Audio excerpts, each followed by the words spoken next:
In chapter 22 of To Kill a Mockingbird, Atticus, Jem, Scout, and Dill trudge home feeling defeated. Jem in particular is crushed because he can't understand why Tom was treated so unfairly. At home they find Aunt Alexandra waiting up for them.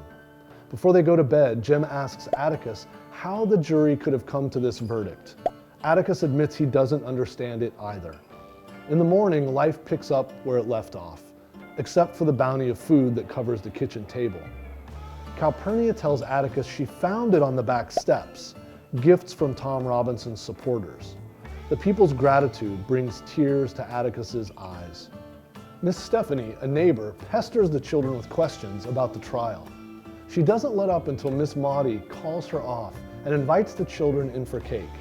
She tries to help the children understand the previous day's events by explaining how Atticus helped the community advance towards something better, even if by only a little bit.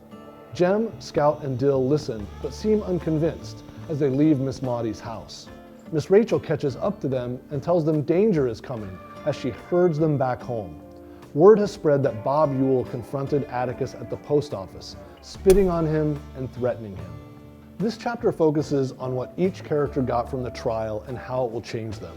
The fact that Aunt Alexandra waited up for them shows how much she cares for the family. Unfortunately, her tenderness is far too often buried by her prejudices. The brief and rare glimpses of Alexandra's caring nature indicate she might be able to change.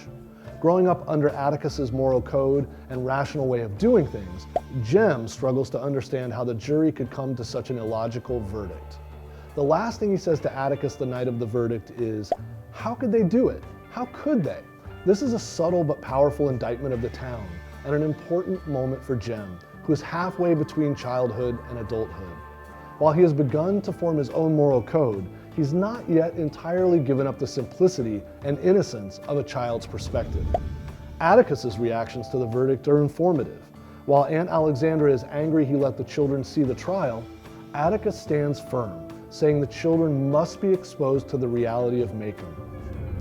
Perhaps Atticus believes that if his children know the cold, hard truth about their community, they'll become catalysts for positive change.